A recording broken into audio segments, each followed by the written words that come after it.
Hey guys, how's it going? It is I, the real Randy Chavez. I'm coming at you today with a interview from someone that is my military training instructor, someone that was active duty for at least 20 years. I think more like 22, 23 years, give or take. Might even be longer than that. In the Air Force, was in security forces, was in counterterror, working in the private sector right now as director of private events. Very excited. I don't know if he was master sergeant or senior master sergeant. It was tech sergeant when he was my MTI. But either way, he's coming on the podcast in the next couple minutes. I cannot wait for you guys to meet him. Uh, can't wait to talk about stories, talking about stuff from the military. I really want to get into ghost stuff too, because there's a couple of things that he's definitely seen that I really want to get into. Everyone comment down below any questions you might have for him or for me, stuff about that time. We were in the same deployed location at the same time. We just were not deployed together. Again, he was in an entirely different career field, completely separate. He was like the rock star, badass version. Mine was a little more. I'm gonna drive a bus. I'm gonna drive a forklift. Wasn't really too much of that there. Yeah, David Jedi. He's Wendy was just on. She was like podcast number 102, 101, 103, something like that. She was just on pretty recently. I'll probably, if I do an impromptu, because she'll be going to NFT NYC. So she'll be in New York. She'll be, if I do an impromptu podcast or an impromptu just going live, she'll probably be there. Um, I mean, I hope so. I mean, there'll be, I think Jeremiah Aoyang's going as well. We have Blockchain IO. She's going. There's Block Janie as well. There's a lot of people that are going to NFT NYC. I can't wait to meet all of them. I'm gonna meet. I have meetings with so many people. Doctor Stuff and Crypto Rain is going. There is, I don't know how many other whales are going, if there are at all, but I'll keep y'all posted. Ah, hello, Darth Chaos. Hello there, General Kenobi. I hope you're doing well. Hope you're doing okay. I just got to make sure this is Mountain Time, 6 p.m. Let me just take a look. See, Mountain Time. Okay, it's okay. We're good. We're good. Yeah, I love the ghost stories. Also, the ghost stories that I have are, I only have two. I mean, I guess personally, one of which I heard of in basic training, which I want to ask him about. The ones that I had, one was in Ohio, and one was on base. It was a military story, but it wasn't. I don't think he's ever been to McGuire. Maybe like passing through. I did hear of one in Kuwait where we both were, but I just heard of it, and it was like kind of a secondhand story. I don't really know it that well, but I'm really pumped. I'm really pumped for that. As far as Omi stuff and what I've been buying over the last couple of days, it's just been more Anakin Skywalker stuff. It's been a lot of the Lady Deadpools, the Vengeance number ones, and the Kamala Khan, her first appearance. So those are the ones that I've been going with.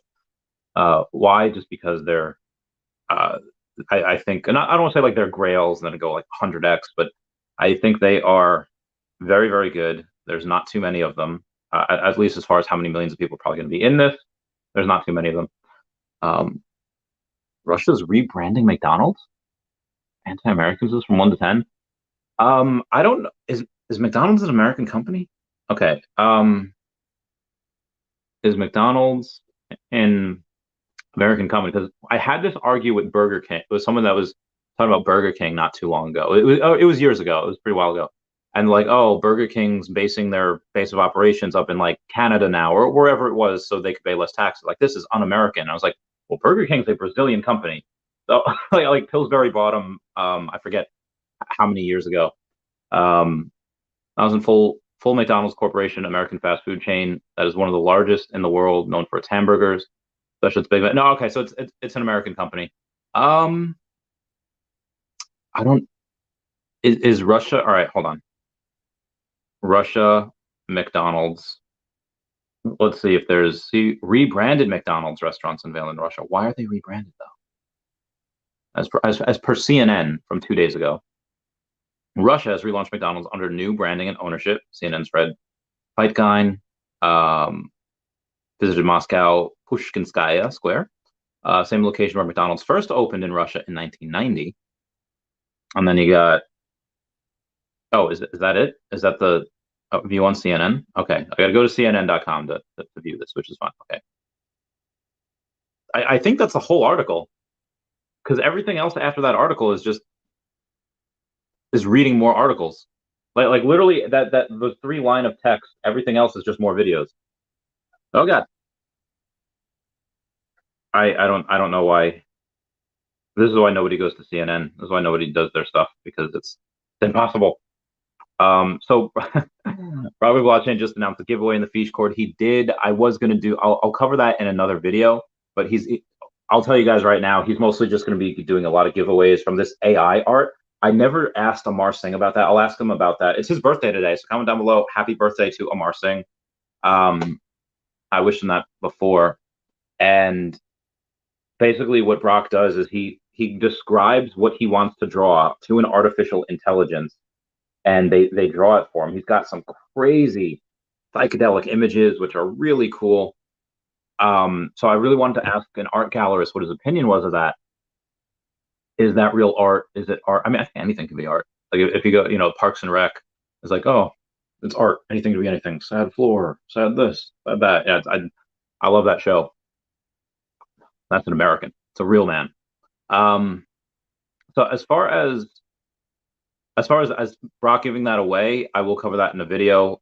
He's got some really cool stuff there as well. Speaking of AI, I really want to ask Darryl Lyles about this as well, because there's a employee at Google which originally just wanted to take leave. Like, nope, taking a leave of absence because of the amount of.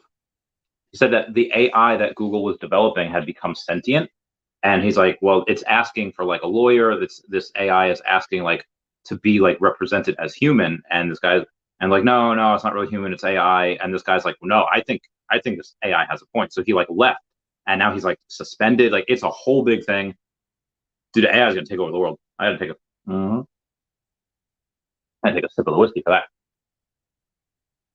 Where was I? I think McDonald's left Russia, closed all its stores. Oh, dude, Russia. I can't wait to ask my guest about that as well, because I could do the Air Force for 20 something years. I'm gonna have some opinions about Russia.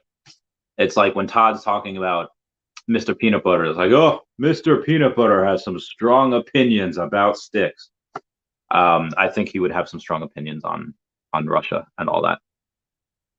Which gives McDonald's a chance to buy back its restaurants within the next 15 years. Oh, so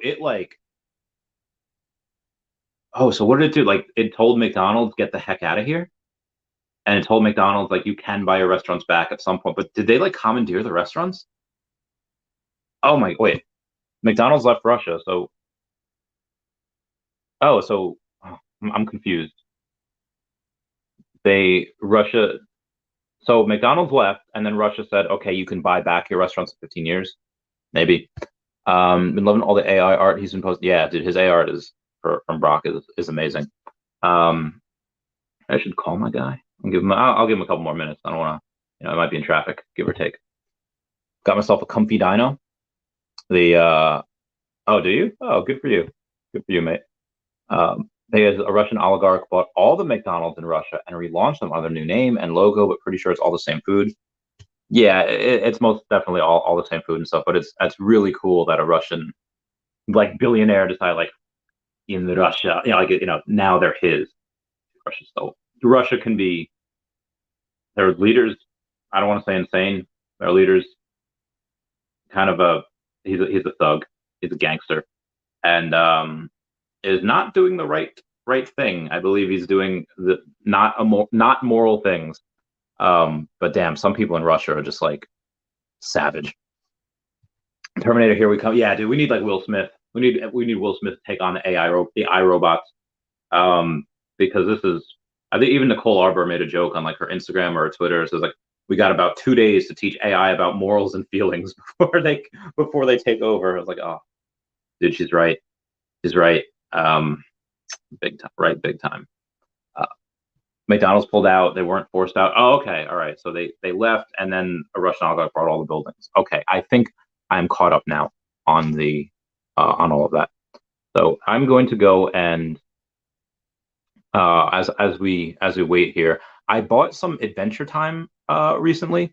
I already had Ice King because I really really liked Ice King. So I bought a Finn and I bought a Jake the dog.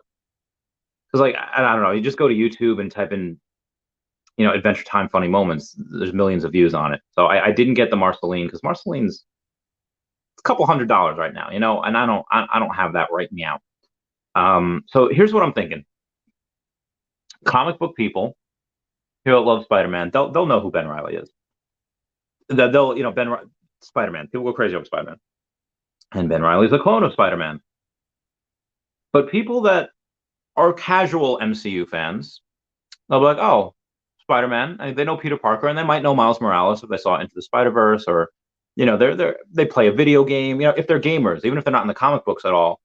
I think the last video game was with Miles Morales. Like, oh, okay, this is cool. And but if you're just a casual MCU fan, you might not know who Ben Reilly is. You might not know the story behind Ben Reilly. Like, comic book people will know, of course, but most other people might not. And I feel like a lot of people that are into comic books and a lot of comic book stories now are really people from the MCU.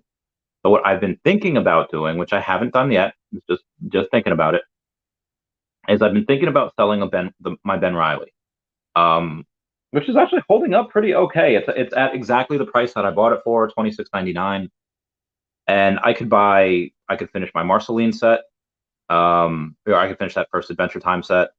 I could go, and if I would go to Cartoon Network, we could take a look at that. And I have a couple of the ones from Powerpuff Girls. I would need these two. I'd need Mr. Mojo Jojo, and I would need the Mayor of Townsville. Mayor of Townsville probably isn't. Yeah, it's $240. And Mr. Mojo Jojo is $140. So here's the thing: like, Mayor of Townsville, obviously not as popular as Mr. Mojo Jojo, but there's only 18 of them. There's literally barely over 1% of him on there, and all you gotta do is spend like $2,000, and it goes from 240 to 485. It doubles really quickly, and not only that, but you take care of like half the supply, and then suddenly once it goes 45, it goes to 600. And there's not a ton of them out there. But I do want the trio. I do want the Trinity. I do have Blossom and Buttercup, but I need Bubbles. I do want her, but it's $2,100. $2,100. That's a lot. That's a lot. And there's 600 of her, and there's 616 of Ben Reilly. I don't know how much that's going to be. I don't know how big it's going to be in the future. We shall see. We'll everybody knows Bubbles, everybody knows Spider-Man, but Ben Reilly is just a different iteration. So I'm trying to weigh that out. The Audi from iRobot, Will Smith. I want that NFT. Oh yeah. So I'm really curious that we have Cartoon Network, but we only we don't have a ton from them. We have 2 series of Powerpuff Girls and 2 series of Adventure Time. I want regular show.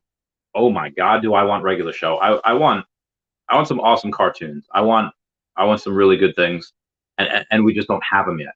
How long do we have that license for? I don't know, but I really do want them. Because like I said, if we're just going regular show, Mordecai and Rigby. Oh yeah. Pops is kind of funny. Benson's. Oh my God. If we have Skips, which is voiced by Luke Skywalker, voiced by Mark Hamill, we have Skips. That's, oh my God, to the heckin' moon. Big A says, did you go for today's hero drop? I did not. It says, unless you got super lucky with legendary, less than 1%. Seems most took big L's. Rip on that. No, I didn't. Like I said, hero's fun to collect. Because everything on there is really cheap. Why is everything on there really cheap? Because people list everything for $1. So you can put in $50 and get pretty much 45 different, different things, different artworks, and it's pretty cool. But yeah, like I said, that's why it's fun to collect, because it's cheap. I would not really do that for a profit. Because like I said, it's a lot of people took some L's. The Bubbles and Todd basically the same price. How can you buy Bubbles over Todd? I mean, yeah, it's a good point. I mean, there's just like 1/10 the amount of supply for Bubbles. I suppose. And again, I posted a poll like a couple of weeks ago saying how many people knew the difference between a Todd McFarlane Batman and Eddie Russo Batman before veve, versus how many people would just say, oh, that's just a Batman. It's just a different version of Batman. and like 89% was like, yeah, I had no idea what any of these guys. I didn't like I've seen the artwork for the Todd McFarlane Batman, and like I've seen that before. I just didn't know. Oh, that's Todd McFarlane's Batman. Like I just like, oh, okay, that's a weird looking Batman. And the Eddie Riso one, I don't even think I've ever seen that one before veve. So coming into this, like, why is the Todd and him important? Eddie Riso, because that's the first. Eddie Riso's got that error. He's the first edition, and then you have the Todd, which is the first one ever. Like that's so many layers. Um, Supposed to be today. So all right, hold on. Let me go text my dude here, making sure that we Gucci. 8 p.m. Eastern Standard Time. Good, fam. Oh well. Yeah. So moving on. If you're able to live inside the universe made out of paint from Doctor Strange 2. Oh God, that was a weird one. I don't know. All right, let me finish the question. Does that mean you could eat paint and still be fine? Would that be considered cannibalism? Oh, that's a good question. I don't know. Yeah, because they were all paint in there. Maybe they're paint, but then what? Yeah, what do they eat? What's their GI tract like? What is poisonous? I mean, if you eat paint, that's probably poisonous to you, or venomous. Um, I mean, with no organs, right? If you're paint, you have nothing to filter out toxins. Like you don't have liver or kidneys. I assume, I imagine. So I don't think they would need to eat. I think they would just be themselves. I mean, you can't. It's paint. You don't have lactic acid, and you don't have proteins and muscle fibers, so you can't really get jacked. So you're not really going to eat because there's no reason to. And although America Chavez says most of her place's food is free, but I don't think that included the paint one, because paint you wouldn't need to eat because it's just, so I don't think so. I mean, I don't know how you would consume it. You don't really have a mouth, right? Um, so I don't think you would eat it. I guess you could absorb it, but then that might change you, because you know how like you are what you eat. Well, if you're a whole blotch of blue and you eat a little bit of yellow, I think you turn green, right? Or at least a little bit greener. So I think they would be careful of what they would absorb, in my opinion, maybe. Dino says, I'm a comfy Dino. He is. He is a comfy Dino. Dino Lang saying that egg gang, get it. Lord of the Realm. I hope you're doing well. Shout out to the egg gang. Dino Lang says, paint is like the molecules there. So we're looking at it wrong, maybe? There are probably different types of paint, just like different types of meat.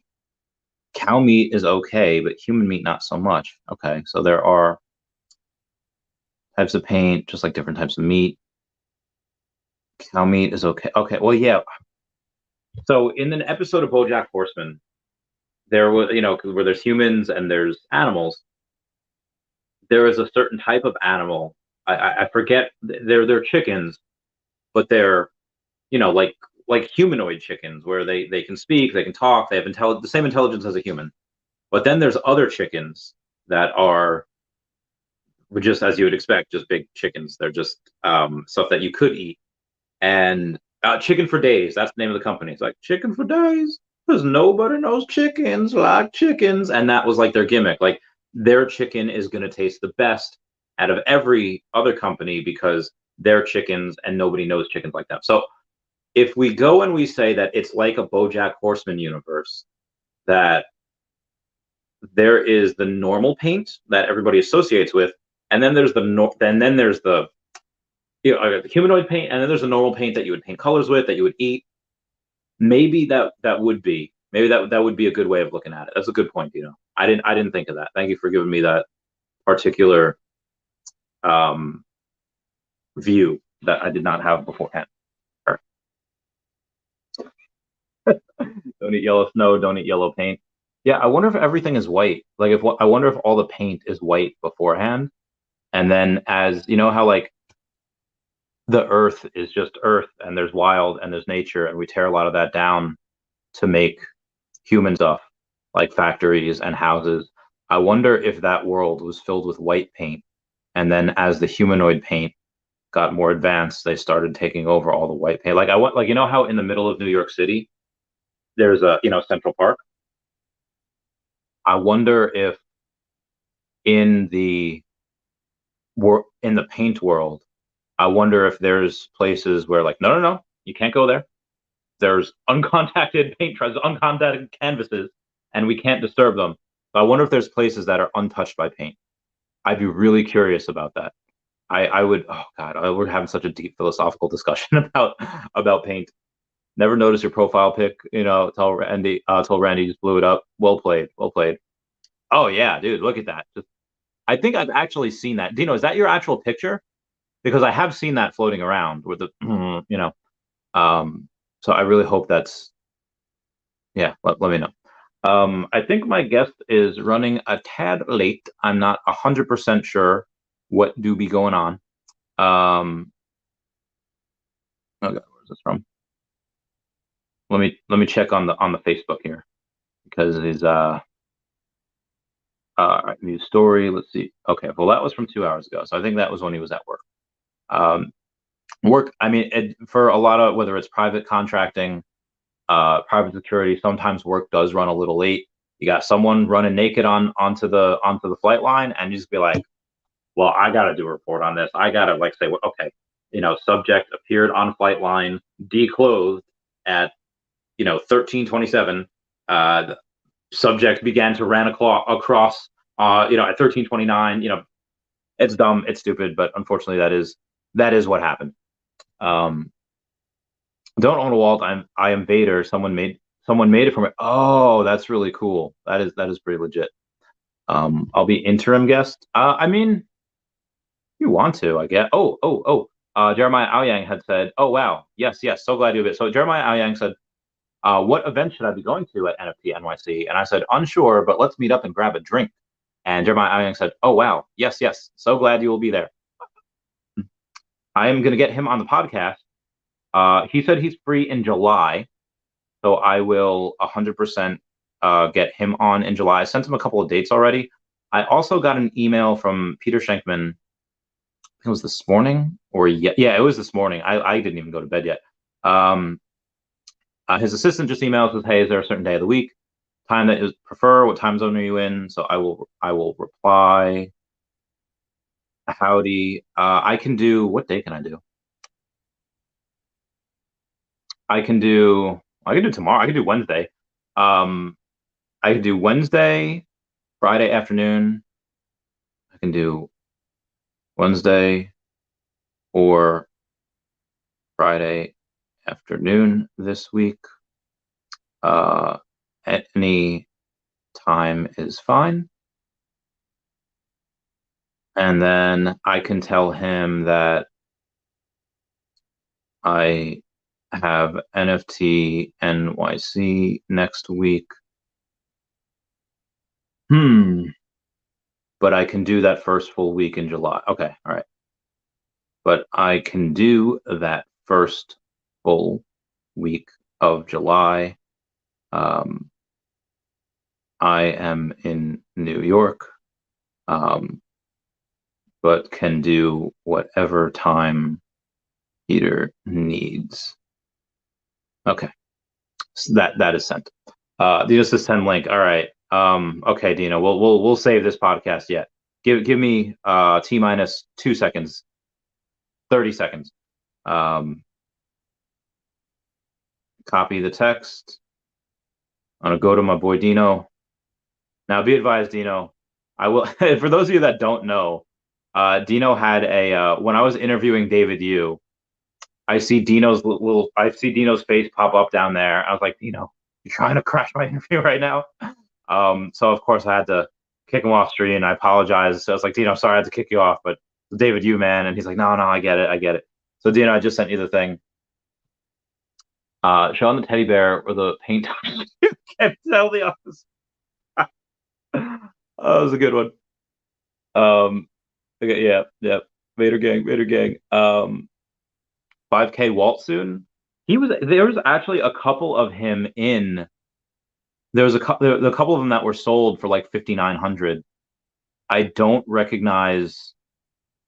I don't remember how long they were there. What's going on, brother? We're saving the stream. We're saving the stream. Did you see the 5K wall? I heard he was 5K. Was that yesterday, right? It was like this morning. He was at like 5,900.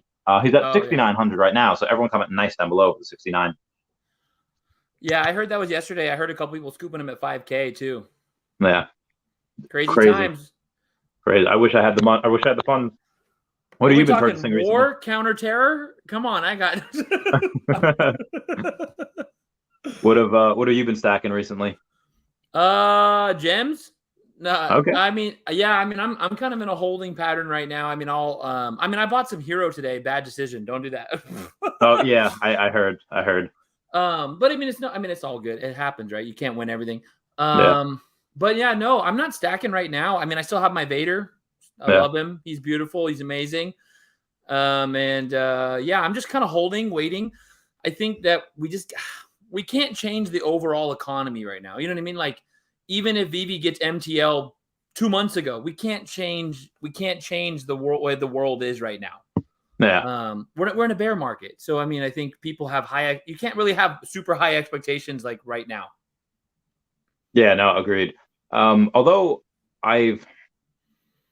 Brock and Puddin' Cheeks are really teasing that we're going to have a really big burn, like a really big, like a bonfire type of burn for the OMI. I'm really curious to see what that is. Any ideas on what that might be? Land, right? Isn't it all land? Like, isn't land supposed to be purchased with OMI? I was just chatting with someone. So is it 100% OMI, right? Purchase? Yeah, that won't come this year though. That'll come next year. But yeah, that'll definitely burn a lot. But they seem to be teasing it like it's going to come soon. And I'm really curious about that because I don't think that they would go and give like all this OMI utility without MTL. So MTL should be close. I mean, unless I'm wrong, unless they like, hey, we don't have MTL, but you can cash out via OMI, this way, give or take, send it to most people want that. I think most people want to cash out via OMI. They don't even. Oh yeah, I'm never using MTL. I'm never like heck the government, like that's not. Yeah. I get secret realty. I mean, yeah, at some point, probably. I mean, you've got a lot of things, bought up. So a lot of things that bought up recently outside of secret rare Loki, there was the secret rare of the Marvel, the Ms. Marvel 0.1. Yeah. That one, like a good 24% of the secret rares bought up as well. Yeah, Sleeping stacked it, bro. He did a video on it. Oh, did he? I know he said something on it. I didn't have the video. All right, my guest said yes, he's good. I don't know if he said he was in Mountain Time, so I think he's just a little late. But anyway, I'll keep you on until he gets on. What did the video say? What was the video about? He shared what he talked to us, what we were all chatting about the comics. So he said he bought like 100. Yeah, nice. Yeah, so, dude, I'm like. Yeah, there's a couple of my peeps that got that. So I was like, oh man, so I'm really glad he did a video on it. So here's my thing. Like, if there's, let's just say MC1, if you have, and let's just go by percentage points. MC1 is what, like 25, 30K, give or take? Yeah. And the Marvel 0.1 is like 150, 160 gems. Yep. For the Marvel Comics #1, that secret rare, for that to 5x, let's say it's 30K, it's got to go to 150K. Oh, now, I'm not saying it can't. I'm not saying it can't get there. That'll probably get there at some point. But in order for the other one to 5x, it only goes to $800. Yeah, it's way easier. Yeah, so that's just kind of my opinion about that. No, dude, I mean, it's a great opinion. I think it's a game that a lot of us play right now. Is that we can't afford the old grails, and we realize that some of these new grails, it's like they're a big deal, And I'm not saying that comic is a grail. I don't personally subscribe to that opinion. I think it's decent, but Sleeping would know better than me. You know what I mean? But like Vader, right? Everyone underestimated Vader. Yeah. Everyone underestimated him. And then look what he did. Now he's probably stabilized. I think, my opinion, he's stable now. I don't think he's going to do craziness. Yeah. But that's just me. That's a good point. Oh wow, Kobe collects ball on a 5.5 yesterday. That's nuts. Good for Yeah, him. Good he for sold him. 3 Vaders for it. Oh, I wonder why. What's He Vader's did it going on for my now? stream. He was in my comments flooring Vaders. He was saying, "Hey Dino, look at the floor. Kobe's on the floor. Hey Dino, look at the floor. Kobe's on the floor." Oh, all right. So I got to take a look at the drops here, because he was pretty recent, and I got to take a look and see what the ultra rare is going for right now, because I that's think it's 17, it's 16. 1.6, but it's 1.69, so 1700. Okay, Um, nice. he was at like he actually passed Todd at one point. He was at like what, like 27, Yeah. 28. Yeah. Yeah, it was just a little bit. It was like they were neck and neck. They were fighting. Yeah, I remember he passed it like on my stream. I was like, yeah, we got it, we did it. And then so when you have something like, do you think that was the right move to sell Vader where he's not at all-time high, like a bit below that, like maybe 60% of all-time high? So Do I three of think them to that get was the one right wall. move? Well, someone just asked me, what would I prefer? I asked myself this question: what would I prefer, 1 Walt or 4 Vaders right now? Because I think it's about 4 would equal the price of Walt. Because Yeah, Walt's 7K, right? And so he's 1,600. So divided by 5. Yeah, I think yeah, it's it'd be like 4. 64. Yeah, Yeah, so about 4.5 Vader, 4 and some gems. I yeah, would take 4 Vaders and some gems. You get to DCA in, you can DCA out. You have way more ability to sell. There's way more hype around Vader right now.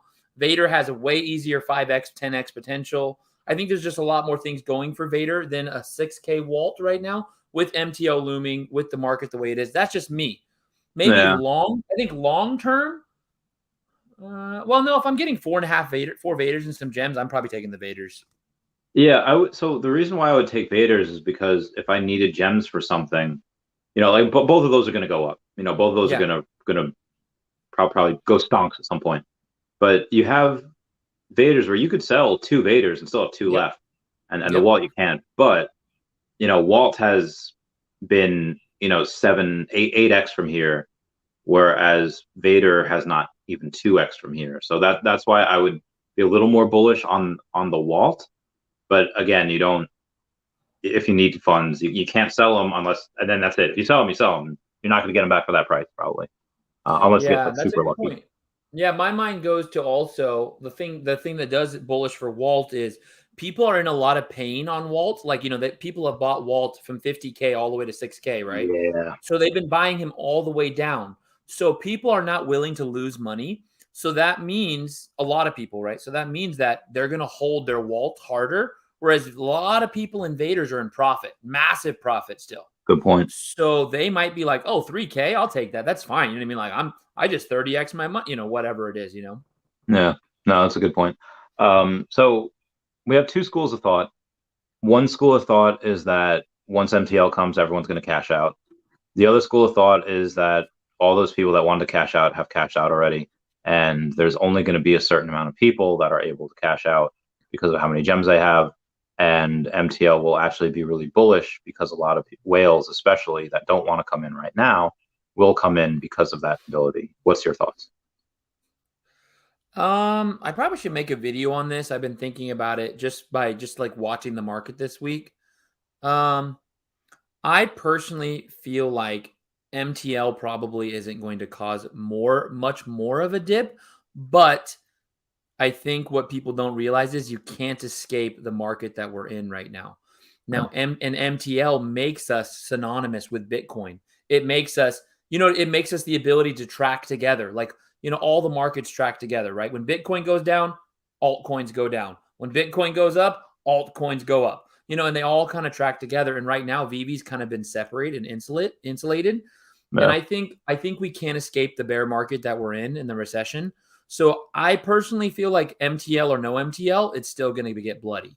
And yeah, that's why I'm in gems, because I view it as a stable coin, because I don't think I'm getting rugged, right? So I'm in a stable coin right now, kind of waiting, because I think it's going to get worse no matter what, just because of the market. If we were not in this, like, everything that's going on, like, it's different. yeah. No, agreed. I feel you. Justin loves us. His Dino / Darryl. Does tomato and egg gang. Favorite pastime is drinking beers and watching veve live streams. Ooh. Oh, cheers, mate. Cheers. We're gonna cheers to you there.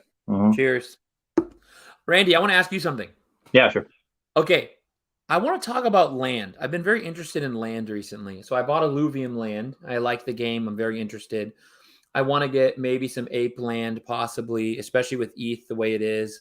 Like, I think it's really dumb how actually NFTs track on OpenSea. Like, ETH goes down, NFTs go down. You would actually think they would go up, like an inverse relationship, because ETH is worth less, but they don't. Yeah. But so I'm thinking about like VeveVerse land, right? So we're buying it with OMI, right? Is that confirmed? Like, it's only being bought with OMI?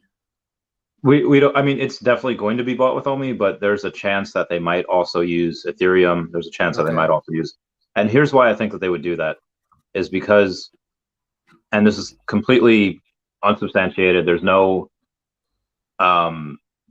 proof of this, but I have this feeling. I have this theory that if veve can figure out a way to make people pay in whatever transaction that they have, basically become an exchange, whether you have USDT, you have fiat, using a credit card or using Ethereum, and then only having the person that's selling accept OMI or accept whatever, they could do the exchange in the background. So I'm going to pay in fiat. Okay, well, that'll transfer to OMI in the background. So my boy's logging on right now. That is my answer to that. So I heart you. I will catch you later. Okay. I love you, Dino. I'll catch you later. Oh, yeah. Okay. All right. So that was good. That was interesting. Before my actual guess, because this is going to be a crazy video, I'm going to go and replenish Lay Secret Sauce and have him get on there. I love you, man. So I am going to ask I mean, he's active duty for 20-something years. He's probably going to have his finances at least a little bit in order, especially on deployments. Deployments tend to make uber money, tend to make a good amount, because not only do most people put their stuff in storage, they're getting that basic allowance for housing that they're not paying housing for, pocketing that money. If you're married, you have that separation pay, or if you go to somewhere dangerous, well, you get tax-free most places, and then you also get somewhere. So if you go somewhere dangerous, you have like hostile fire, imminent danger pay, that type of deal. It will be bloody MTL week, but after very bullish. I'm very curious to see what happens to the controls of NFTs. But all right, so I got a couple of text messages that I guess I'll read real quick.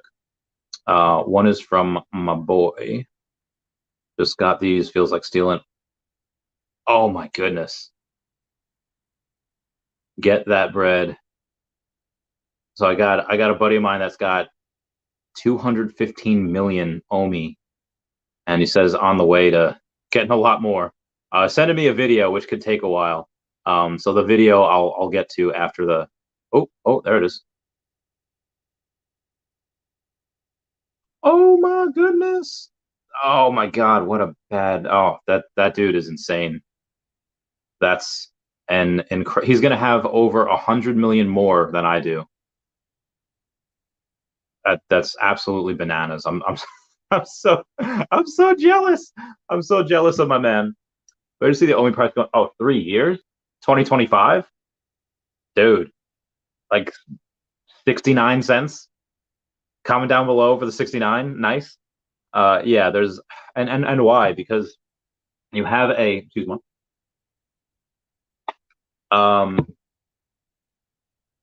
You have either one or two things are going to happen. Either the price stays down here and we burn a crap load from the circulating supply, and the price goes up, or the price doesn't go up, which is going to be nuts, or the price goes up and we don't burn as much from the circulating supply. So that's just kind of my opinion there. Peach, yeah. Chemically charged. How you doing? Hope everyone's doing well. Doesn't says bread. You gotta love that bread. You gotta get it. Yeah, I'm not in the business of right now. I'm not in the business of getting rich in by the time I'm like 50. I'm in the business of getting rich like within the next couple of years. Yeah. Imagine it moons for tax season. Oh my God. Could you imagine if it starts mooning in like November and December it's like 8 cents? Like I should probably, I should probably liquidate a little bit, but at the same time, then you have to, you have to pay tax like literally 6 months later, or 5 months later, and it's annoying. So I want to do that? No, absolutely not. I think just to spite me, OMI will go up to like multiple cents. It might, just to spite me, it might go up multiple cents by the end of this year. At 3 cents, I'll sell $1 million. I'll get 30K. I'll spend like most of that on tax. Yeah. I have 132.5 million OMI right now. At 132.5, I'm feeling okay. Again, I wish I had more. If I had waited a year, if I had stayed working for a year, and I kept the Tesla, I kept the Bitcoin, I kept the what do you call it, Pokemon cards. Let's say I would have only had 400,000 instead of 550. It wouldn't matter, man. I have like 280 million. Well, let's do this math.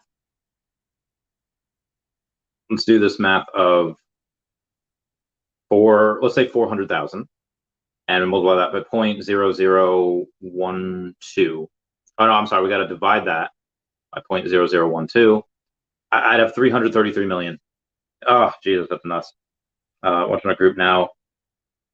Billion plus for sure. Oh. All right. So hang on one second. So my friend that's in that secret whale group. Yeah. All right. So he's bought. Well, yeah. They're almost at $1 billion OMI now, like total. Probably did as well. Again, I can't say exact amounts. I can't say exactly who's in the group and whatnot, but I'm telling you guys, they are close to $1 billion, and they have. Oh my god. Oh, they've been buying so. They've been buying so much. I get. So this is why OMI has done so well against Bitcoin. Why it's done so well against the Dow and the Nasdaq and S&P 500. Why? Because it has so many whales that are just. I mean, no, there's not a lot of people selling right now. Like if we take a look at the chart, and we go to. Let's just go to Bitforex. Bitforex I think tends to have the most volume. Oh, all right. Yeah, there's 30 million in sell volume. We could probably guess who that's from. But there, like as of yesterday, there was literally like 50 million. So if we go to, or 50 million, so it would have been like an extra 60,000. If we go to CoinGecko, so there's actually only 1.4 million in trading volume. So and that's mostly from these whales thing. His brother-in-law. Oh, it's a great great time to buy. Unsure what happens short term, but big burn mechanisms will come in the next few months. That we're going to have a lot of good stuff. Bear markets are. If we can survive this, this is really good. If we can survive this, this is something that is. And when I say we, I don't mean Akomi. Of course, Akomi is going to survive. When I say we, I mean like if there are people that have OMI and are not selling and are accumulating, they will tell everyone about that. Years from now, they'll tell their wives, they'll tell their kids, they'll tell their grandkids. This will be like the greatest story. But I held through that bear market. Everyone told me not to. Everyone told me I was crazy. They told me I was nuts. They said check in on your crypto people, but they didn't need to check on me because I kept buying. Like it's gonna be the greatest story. I can't wait for this Netflix documentary. Not that it's actually happening. It might happen at some point. What's up, Mike Brooks Bank? I hope you're doing well. This is I bought 8K worth at 0.0078. Yeah, I remember buying buying a couple million at those prices as well. It's bad times. Just hopped in. Who's your guest? What branch were they in? It is, as you can tell. I think he made senior master, maybe just master sergeant. Darryl Lyles, Master Sergeant Lyles.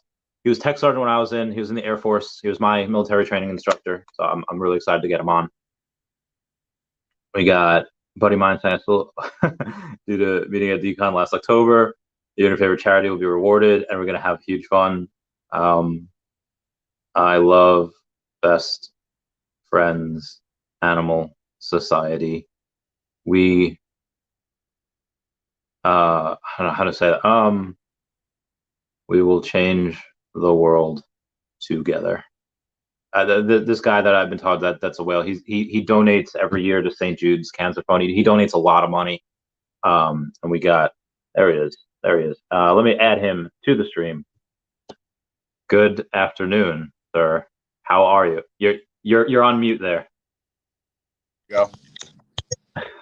How's it going? It's going very well. It's good to see your face. How have you been? How's life been? Life's been pretty good. Life's been doing okay. I've been got a YouTube channel now. I had a couple companies, and I kind of stopped the companies just to pursue my dreams as a podcaster and YouTuber. So it's been a lot of fun. I've been getting into NFTs and crypto, so I'm one of those guys that won't shut up about it. But I've had a lot of really cool guests on. I've given a little bit of your story recently, saying that you were my military training instructor many years back. You're in at least like 23, 25 years of active duty? 24. And so you were in security forces, you're in counterterror, and now you are, you said you're doing private security. I remember, No, I'm a private event planner or a private event.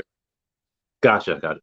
I remember in Airman's time in like 2013, you had asked everyone why they joined, and you gave a really surprising answer where you said, like, I was 17, I want to get out of the house. And I was like, whoa, like he's not this patriotic, bleeds red, white, and blue. Tell us about that. Tell us about why you left, why you joined, and why you stayed so long. Okay, and I'll be very candid, very, very transparent. At the time, I lived in housing projects in the south side of Chicago. I was, for the most part, a straight A/B student. Brought home a couple of C's and D's every once in a while because I kind of got into my teen years, kind of lazy, or I hate this class or whatever. But for the most part, I was a pretty good student, did what I had to do, didn't break curfew, anything like that. But, in my freshman, sophomore year, I hit a wall. And long story short, my grades kind of dropped a little bit. My GPA dropped a little bit. I started to rebel a little bit, cut class more than I normally would have. So the long-term effect of that was when I did start to get serious about my career at 16, 17, and I decided that I wanted to go to culinary school because I majored in culinary arts at the time. My father was a chef. I started applying to a lot of universities and a lot of culinary art, institutes. And because of, my freshman and sophomore year, my GPA kind of dropped a little bit. I got scholarships, but I didn't get scholarships to the locations that I wanted to go to. On top of that, I had some home pressures. My grandmother who raised me had recently passed away when I was 15. So that was kind of an assist in me going into my probably depression, but my rebellion stage and my grades dropping a little bit. And the reason why my grandmother was raising me was because, at that time, not currently, but at that time, my mother was unfortunately a drug addict. So she wasn't a lot of times in the home. And when she was, we were kind of like, it was more so my older brother that was taking care of me. My older brother's about 9 years older than me. So it was my older brother that was kind of taking care of me and stuff. And I just wanted to run away. So I initially signed up with the Army, actually, because I had Army ROTC that I was taking to school. I didn't go to a traditional academy. I went to a vocational school. And I'm pretty sure a lot of people know what that is. But for those that don't, vocational high schools focus on trade and arts more so than, I don't want to say more so than academics, but it's more like trade school, but it's actual high school. So you would still take your Englishes and your maths and your social sciences and stuff like that. But then for like 3 to 4 periods out of the day, so 3 to 4 hours a day, you are in one class, and that's whatever major you picked. And mine was culinary arts. But I was in JROTC as well. So, and it was Army, and I idolized my Army captain, who was the officer in charge. And so I thought that it would be impressive to him if I joined the Army. So I went to an Army recruiter, and one day the recruiter came up to the high school and said, hey, I'm here to check up on you, this and the other, talk to you about these things, that things, those things. And then my Army captain, his name is Captain Woodfork. And he was like, he was very blunt. And he goes, who the hell are you? And I was like, so this is my recruiter. I joined the Army, and I'm like smiling, thinking my Army captain's going to be upset. And he's like, the bleep you are, he's like, that's not what you're going to do. And he literally kind of like threatened the recruit and told him to get out of there and don't come back, And then told me, he said, 0700, you better be down here. First thing in the morning, I said, yes, sir. I was kind of confused. And I came back 7 the next morning, and there was an Air Force recruiter there. And he was like, this is where you're going. This is what you're doing. And you have no say in it. You're doing what I tell you to. And I was like, yes, sir. So I wanted to join the service, but I didn't know. So I all I knew was Army. So that's what I picked. But my Air Force, my Army captain was like, no, Air Force is the way to go. I talked to the Air Force recruiter. His name was, at the time, Staff Sergeant Hester. And then he made an appointment with myself and my mom, and we spoke. And because I was only 17, my mother signed the paperwork, signed me over, and authorized everything. And I graduated high school in the end of June, and July 8th, about 2 weeks later, I was in basic training. And I made for myself at a very young age, but it's because I wasn't happy at home. I knew I could be better, do better, and deserve better. And so I joined the military. I probably had $200 in my account to my name. And then Saturday night that just passed, June 11th, I had my retirement ceremony after 24 years. Good for you. Very happy for you. Yeah, me too. Yeah, so I guess it was 9 years ago, or you were saying that you might only stay in for your 20, you might stay a little bit past your 20. Why'd you decide to stay in a little longer? 100% because of COVID. Oh, okay. Like you're scared, like you didn't know what the job market was like, or you're scared like, hey, military's got really good restrictions. I don't want to get sick. Civilian life might not have that. What was the reasoning? Nope, it was more so because of event planning falls under the realm of hospitality. Mm-hmm. So when I decided to get out, like I was between 20 and 21 years, because I had to go to 21 years to get my retirement because I put on master at 18. So I had to wear it for 3 years and then get the master's on retirement rate. So 21 was now the new goal. And about 6 months after my 21-year mark, when I was like preparing to get out, trying to look at other, fields in hospitality, did I want to do hospitality as in like an actual like hotel restaurant? Did I want to work at a resort, or do I want to go into event planning, event management? So I was thinking those things. I wasn't in a rush. I had a little time to play with. And then I will say, unfortunately, but fortunately, unfortunately for obvious reasons, COVID happened. Unfortunate for all the, atrocities and everything. But for my personal case, had I gotten out at exactly 21 and went into this hospitality career field, and then COVID hit and completely shut down that area and that the area of life, I don't know what would have happened to me, So I procrastinated for a reason.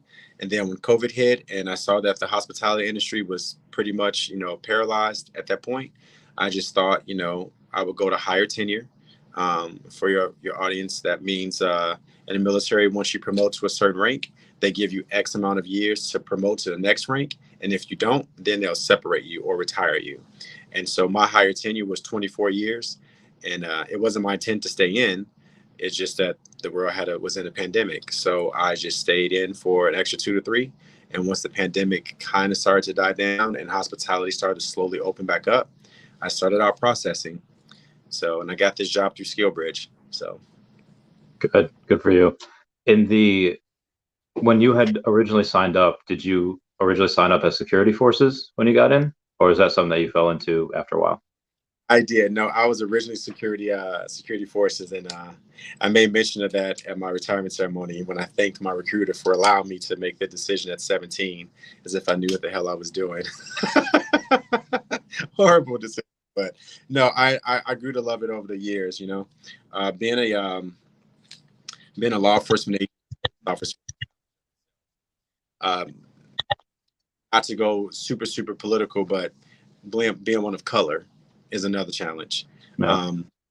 but I didn't have to face a lot of that being a Department of Defense or a federal law enforcement agent in the military versus like your average street cop beat or your highway patrolman and stuff like that. So the Department of Defense did shield me from some of those things, but I grew to love it. I grew to enjoy it, and yeah. Luckily, in the Air Force, we have special duty assignments like M.T.I. So you can take a 2, 3, 4 year break from your actual job. And then once those 2 to 4 years are up, you go back to your actual job. And so I was able to step out of my career field 2 or 3 times total. So I wasn't consistently a cop for those 24 years. Let's see, I did 4 years as an M.T.I. and I did 2 years under protocol and 1 year as a general's aide. So about 7 years, I was able to step out of the career field and do something different and work in a different aspect of the Air Force. So I also got a different outlook of the Air Force, interacting with different people instead of all just like people, which by means nothing wrong with that. I just think you're more enhanced as a person and a personality, and your well-roundedness is rounded out a lot better when you are, engulfed in other parts of the other career fields and other aspects of the military as a whole. So yeah. When you went to be an MTI for that first couple of weeks or couple months, was there any like culture shock? Was there anything that surprised you? What things did you learn the most from? So yes, to answer your question, short answer, yes. But it wasn't as much as you would anticipate, because being a security forces, that discipline, that rank structure, the yelling, the cursing, all the things that happen in there, kind of mirrored security forces a lot, being a military police officer. When I ran my flights, from my dorm chief to my element leaders to my detail leaders, I ran like a security forces flight. And luckily I had been a security forces flight sergeant. So I knew how the rank structure went with the civilian, then the master and the tech, and then all the staffs and all the airmen below. I did the same thing.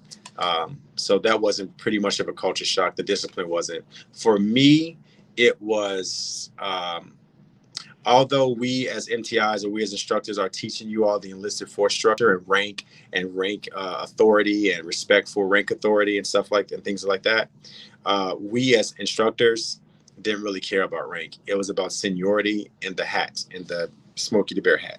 Yeah. So, example, I came down there as an E6 at 13 years in the military, and I was an E6. But if I was a rookie and I wasn't certified yet, or I didn't even have my hat yet, and an E5 or an E4 was a hat wearing instructor, or better yet, a blue robe, then I stood up when they came in the room. I called them sir. They had seniority over me. If I was bringing my flight to chow, they can walk up and just bump me in my flight and say, we're going in next. Wait your turn. I didn't speak. I wasn't allowed to speak to them or sit at the snake pit when I was in training status or not rookie status, but a student status. And it didn't matter that I ranked them. So that was what the culture shock was for me. But everything else on the day-to-day, it was normal for me. I was a cop, so I was used to being treated like a grunt or, roughing it out. So there is something that I wanted to ask that I don't think we asked when we were in there, but it had got brought up before. I think it was Brown and it was like Johnson that they were coming back from somewhere. They had to utilize the latrine. So they go, like, they see somebody walk into a porta potty, like, okay, we'll wait out here, wait for them to come out. And then, a few minutes go by and, another MTI comes on. And so they're like, what are you doing waiting in here? You can't just, and like, oh, sorry, someone in there. So he goes, knocks on the door. I was like, and he goes to open the door because he wasn't answering, like, trainee, you better answer me. And then there was no one there. And they're like, what? So it's like, sir, we swear somebody just went in there. It's like, just go back to your flight, go back to your the barracks, and like that was it.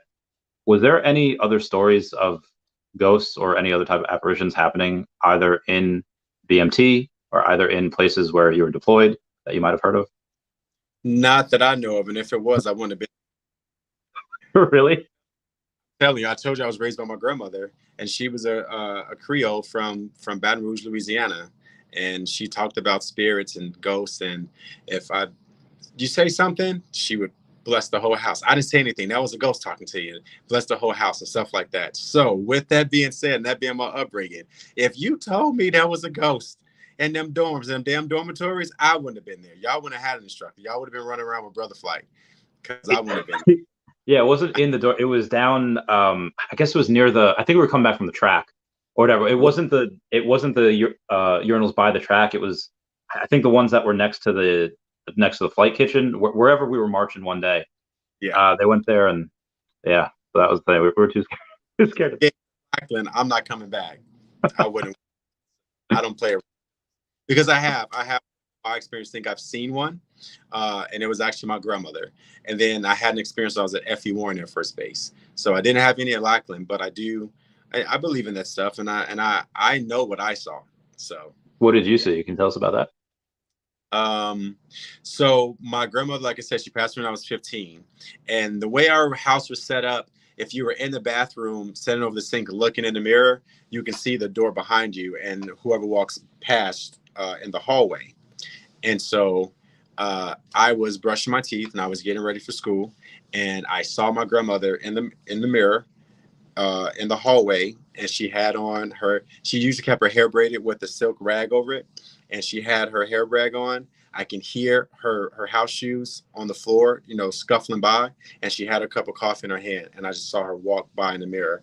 And it actually took about 30 seconds for that to register. I just kept continuing to brush my teeth, and then all of a sudden just paused. And then I walked out and I went into her room, and she wasn't there, obviously, because she had already passed away maybe a week prior to that. It was fresh, So I don't know if that was my mind playing tricks, if that was what I wanted to see, but hell, I wanted to see $1 million. A lot of times I never seen it. So, I wanted to see a lot of people before, and I've never seen them. So I don't think that was the case, but it didn't scare me. It didn't scare me anything like that at all. So I do believe that this isn't the end, Unfortunately, my sister-in-law passed away about 3 weeks ago, very sudden in a car accident. And one of the told for comfort, thank you, was that a lot of people believe a lot of things, good and bad, this and that, the other, heaven or hell, all these other things. But one of the things that brought me comfort was someone said, I deeply believe that you don't get to move on until you figured out this life. And your sister-in-law figured it out. She did what she had to do, and there was nothing left for her here, so she moved on. And with that belief, with that being said, I do believe that because we move on and we continue, that it's quite possible that my grandma walked by with a cup of damn coffee, brushing my teeth, getting ready for school. So that reminds me of a quote from Charles Bukowski that said, "You cannot truly live unless you experience hell first." Was there any experiences that you have had in the military or outside of the military that you would consider hell? And could you describe it? Yeah, growing up in the Robert Taylor homes, growing up on the south side of Chicago, it was like the best time of my life until it wasn't. And then, things that happened, especially when, you watch both your parents, at such a young age, suffer from addiction. And then as a child, you don't know how to process it. So how I processed that was I wasn't good enough, as in like actually being a good boy. I wasn't good enough. I wasn't doing something right. My parents didn't want to be my parents. They was choosing something else over being my mom and dad or being home with me. Because also, even when they decided to change their life and get clean, it took them out of the house because they had to go to rehabilitative services. They had to sometimes leave the state. Residing back in the neighborhood where they had old friends and old habits wasn't conducive to their recovery. So they had to move away. Meanwhile, my had to stay put. So that means I'm living on one side of town and my mom is on another side of town. And my grandmother's keeping us where we are for our stability. So for me as a kid, that was hell because then there's social pressure that comes with that. Other kids in the neighborhood being embarrassed about it, wondering why, grades dropping, things of that nature. So for me, that was probably, my life on hell. Have I also gone through, being broke, having a bad relationship, a bad breakup, just having bad luck for a span of time. Like all those things have happened. But You know, you probably, if you truly can't live until you've experienced hell. I started counting hell when I was about 8 or 9 years old. So Powerful. So we have a question from the audience, Bolshevik, saying, any opinion on which had a bigger impact on your career and leadership? Is experiencing bad leaders or observing great ones? Funny.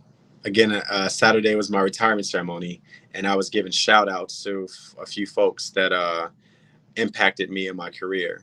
And one of the things I said was to a supervisor who shall remain named or remain nameless, you impacted me because you never did your job.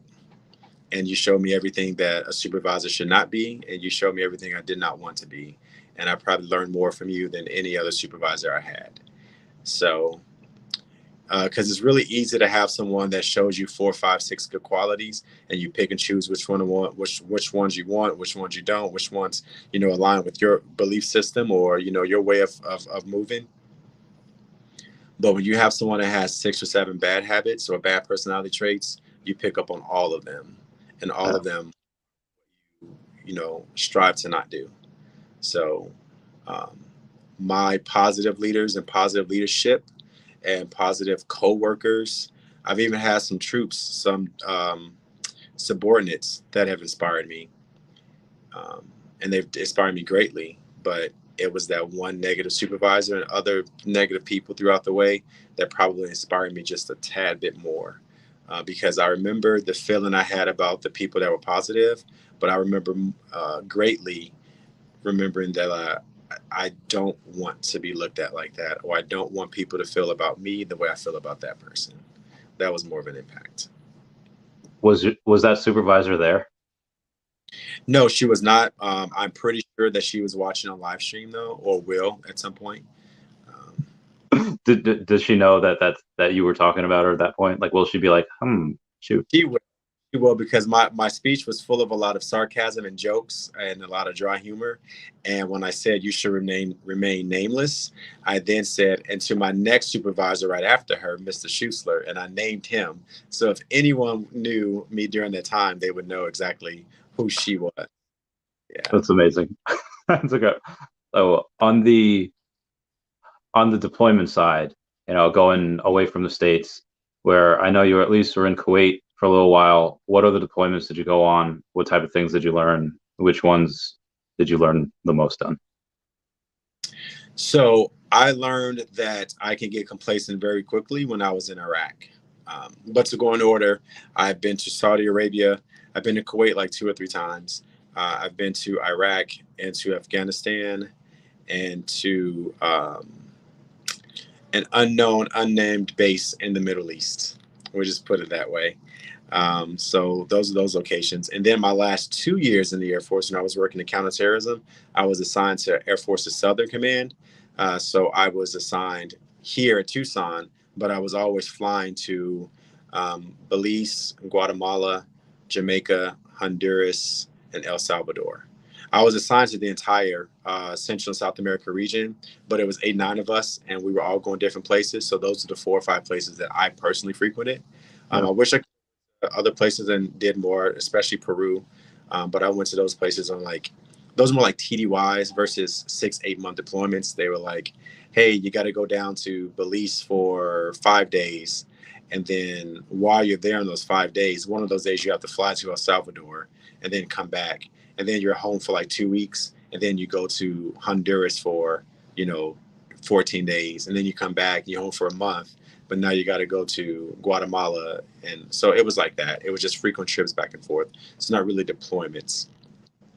But I did complacency, that I have the ability to be complacent. And why I say that is because when I was in Balad, Joint Base Balad, we got mortared a lot. And as you can imagine, there's certain actions that you need to take. And if there's anybody out there that's in the military or you think about joining the military, do not take this as this is what you're supposed to do, because it's not. What I'm telling you I did was wrong. But when you're attacked 2 to 3 times a day, every day, 6 or 7 times to 9 to 12 times a week, going through all those quick reaction drills and running here and taking a bunker there and taking a knee and getting on the ground and all that becomes like, God, I'm tired of doing this, you know? So there were times where like, you know, it's 2 a.m, we're asleep and we hear the sirens go off and we're supposed to jump out of bed and run across into the bunker and take cover. And we just kind of lay there like, you know what? It's just whatever, bro. Like, I'm tired. Like, I'm not getting out this bed, you know? So yeah, I've seen memes about that where it's just like Donald Duck that's like over here, just like, nope, not today.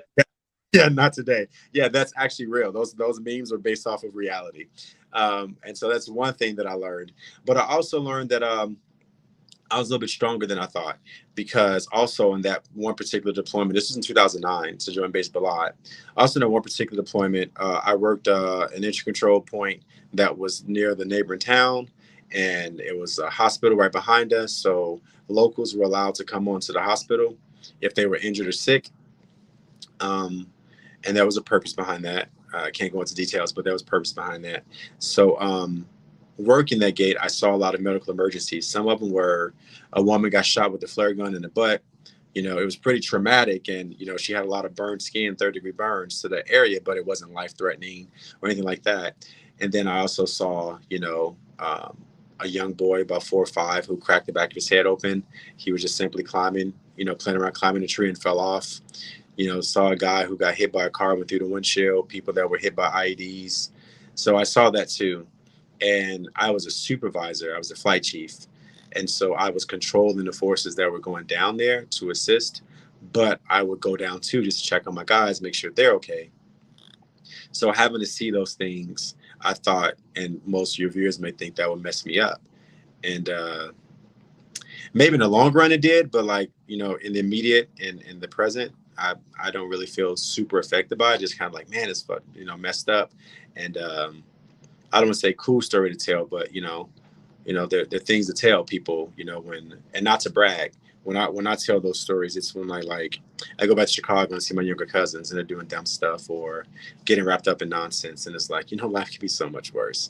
I've seen this, and this, and these people had no choice but to live around it. And you have all the choices in the world, and you're still stuck on the block. And it's just, you know. Does that make you angry? Nope. No. It should, and it probably did at one point in my life. But I'm about to turn 42 years old, and I'm at a point now where it's like, that's your life. I give you what you should hear, what you need to hear, but the choice is yours. And I have so much going on in my life, you know. It doesn't make me angry.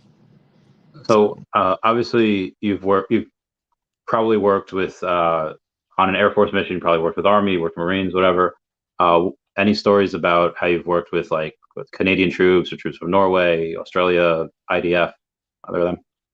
I do, but none of them are like really compelling or anything like that. It was like normal day to day. I will say the funnest group that I work with outside of U.S. military sister services was my Canadian counterparts when I was stationed in Greenland, very, very near the North Pole. We had a couple of Canadians up there working side by side with us, airmen, and they were a lot of fun. They were like brothers. Outside of uniform, you didn't even know that we were from 2 different nations, obviously.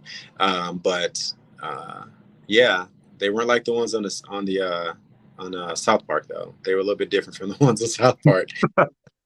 It was a slight, but no, I had a lot of fun with them. Made some lifelong bonds with a few of them, and yeah, so I enjoyed my time working with sister services and sister nations. I don't even think I had any bad experiences. I worked with the French when I was in Saudi Arabia. I worked with British troops. And then I've worked with almost every service and within the U.S. except Navy. I don't think I really work with Navy a lot. So, but I've been deployed with Marines and Army.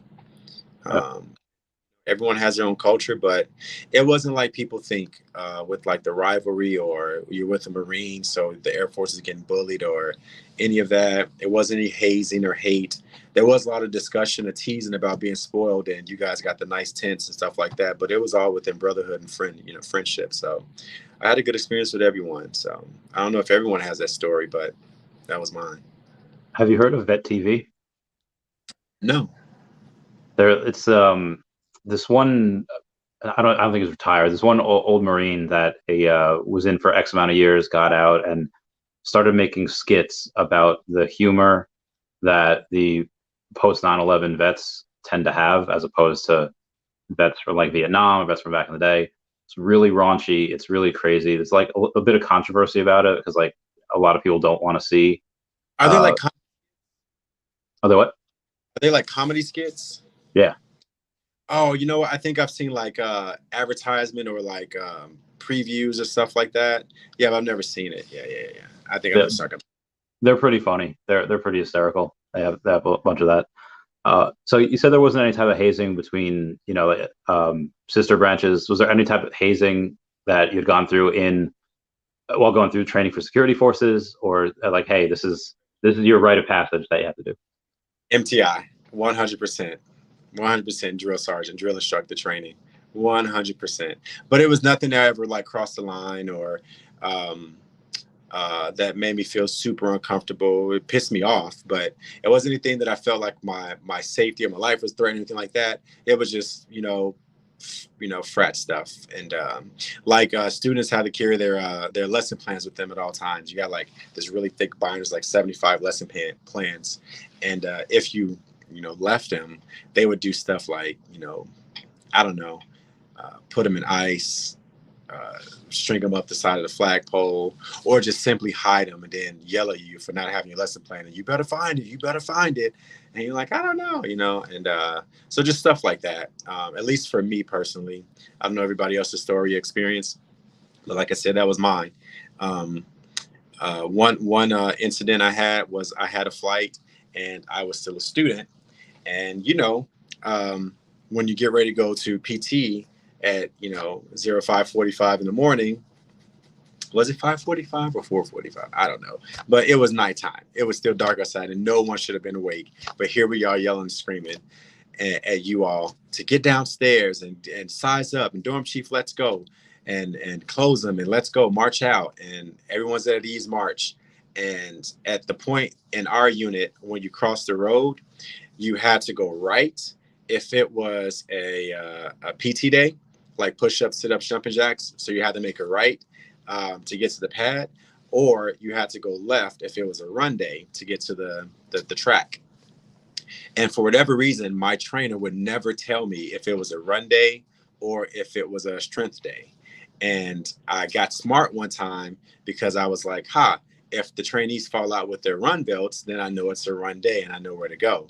So he made sure that all my trainees put their belts inside of their pouches. So I never knew if it was a run day or a strength day. And so after about 15 times of marching the flight across the road and guessing like incline 90 degrees to the left today, I don't know. And then if it's wrong, he screamed, "What are you doing, sir? Where are you taking them, sir?" And after about 16 times of that type of hazing, and I just wasn't in the mood that morning, and I was like, incline 90 degrees to the right, because I was like, we're just going to do strength day today. And he goes, "Where are you going to take him, sir?" And I just scream at my trainer. He goes, "I don't know. I don't ever effing know." And then he's like, "Well, today's a run day." I said, "Well, we're doing effing push-ups." I didn't change it. And we went to the strength pad and we did that day and we didn't run. And I knew I wasn't moving them that day. I was sick of it. But by the time I snapped, he never did it again. He's like, "I was just trying to get you to that point." He's like, I wanted you to get to that point because you were still so nice and so understanding. And what he means by that was, as a military training instructor, the smallest mistake a trainee makes, I have to blow it up like it's the worst mistake in the world and go hard, And it doesn't matter if like, "Oh, I understand how you made that mistake. It's not a big deal." Everything's a big deal. And because I was still understanding, he was trying to push me to my limit to where, I just finally snapped. And so, mission accomplished. So That's great. Throughout your lengthy career, I tell a lot of these guys that a lot of people want to deploy because that's minimum, it's like tax-free, but a lot of times you also get that, you get that BAH, you get that separation pay. Hazardous duty pay. Hazardous duty pay. Yes, all of that. Eminent danger. When you have that deployment money, for you, did you happen to be like, "I'm going to put in the TSP, I'm just going to put it towards a new car"? What was your favorite thing to spend money on? Yeah. Stuff. I'm horrible at saving. I'm horrible at saving. If I was to have a huge emergency like right now today, I'd be like, well, I need to borrow something because I spend my paycheck on stuff. Whether it's for me, or I help my mom out with some bills back at home, or I buy a plane ticket for my dad to come out, or I tell my brother, hey, I haven't seen you, big brother, in a while. I want you to come out and visit. And I buy him a plane ticket, or I go out with friends. And I'm like, no, first round's on me. And then I end up having the first 3 rounds on me, or, just things of that nature. I'm just, in a very non-braggadocious way, I am a very generous and giving person. I love the way I feel when I actually give other people's gifts and stuff. And that's why I came into event planning, because I love to talk to a client and have them talk to me about their vision for their ceremony, whether it's a wedding or graduation party, whatever it is. And then I work my ass off to get everything they want and even kind of elevate that a little bit more. And then when they see the room and the final, finished product, and to see hey, they're good. So I'm a very giving person. So I suck at saving. So when I used to get my TDY money, and get those checks, I would save up, but it was because I had something in mind that I wanted to buy. A little G Wiz fact, a lot of people, I don't know if other people outside the military can even wrap their brain around this or fathom this, but a lot of people sometimes would jump on deployments because they had a big purchase of something they wanted to buy, or they did, and their savings is deplenished, and they're like, man, I need some extra cash. I need this, I need that. And so they were like, man, I wonder if it's a deployment coming up. And you get your 6 to 8 month deployment, and you're making an extra $4,000 or $5,000 a month for 6 to 8 months, and then there you go. So, we did that a lot. So I remember one time the most responsible was I bought a car one deployment. And then after another deployment, I bought myself brand new living room furniture. But I wanted that really I didn't want faux leather. I wanted actual, real, authentic leather. I wanted brown. I wanted overstuffed couch, and I wanted a love seat. And so one couch alone was probably $1,500 for what I was looking for. And I spent my money on that once. But nope. Don't look to me about TSP or savings or how much don't look to me to that. I'm responsible in a lot of ways, but financially it's not one of them. Do you want to hear something really sickening that will probably make you lose a little respect for me? Oh, what's that? Last year, in October of last year, through the crypto investments that I had, where I sold everything into this one thing, I had become a millionaire a couple of times. And then because I didn't sell any of it, because I didn't take any profit, because of this bear market and the recession that's going on, I've lost over 900,000 of it. So it's been a rough couple of months. If I had it, I just would have spent it on other people's dinners and drinks. So, So something that I was going to ask you about before, I forgot, but it kind of partakes into this now. And you don't have to answer, but there's a couple of my veteran buddies that find it helps with their psyche if that's either weed or mushrooms or LSD. And also, while also on the LSD, I tend to be very, very charitable. Best Friends Animal Society needs some money. Here you go. Have you experimented with stuff like that, whether it be to focus? No, nothing. No, I've had my retirement ceremony, but my retirement date is 1 August. So on 2 August. If you know, right? Yeah. So you're event planning in Arizona. When's the next time you're coming to New York? I've never been to, well, that's a lie. When I was a child, my parents made me model. And I think at some point I went there, I believe. So I may have gone to New York as a very small child, but I'm not 100% sure. But no, I've never been to New York that I can remember. And I would really, really like to. I have another former trainee who's also residing in New York. He's into fashion design and stuff like that now.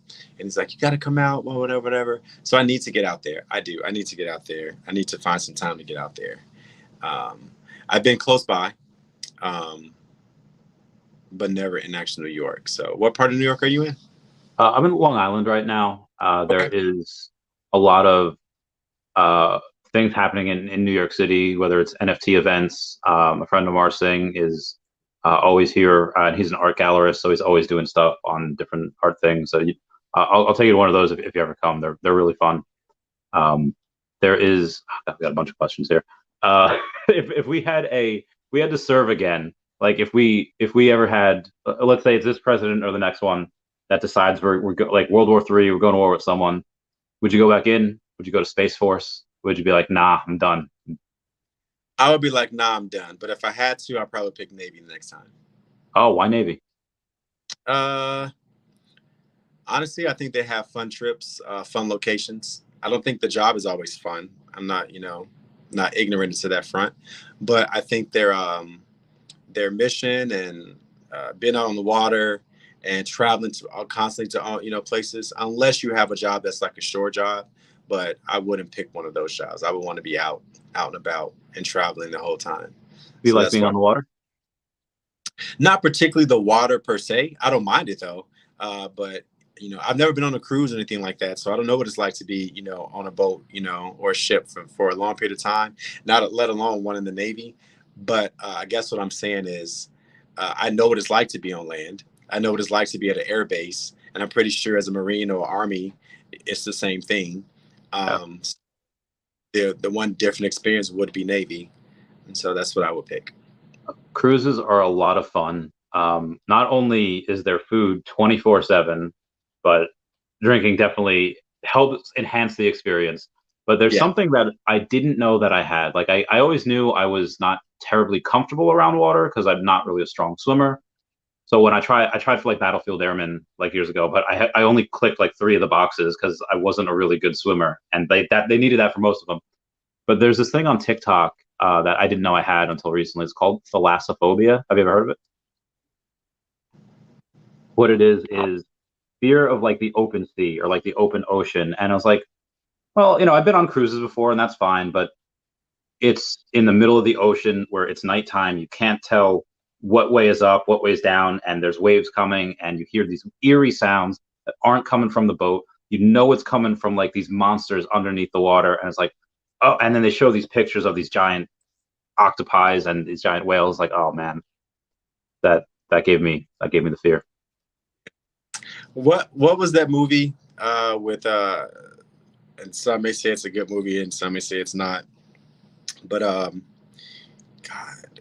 what's the young lady's name from Twilight and Panic Room?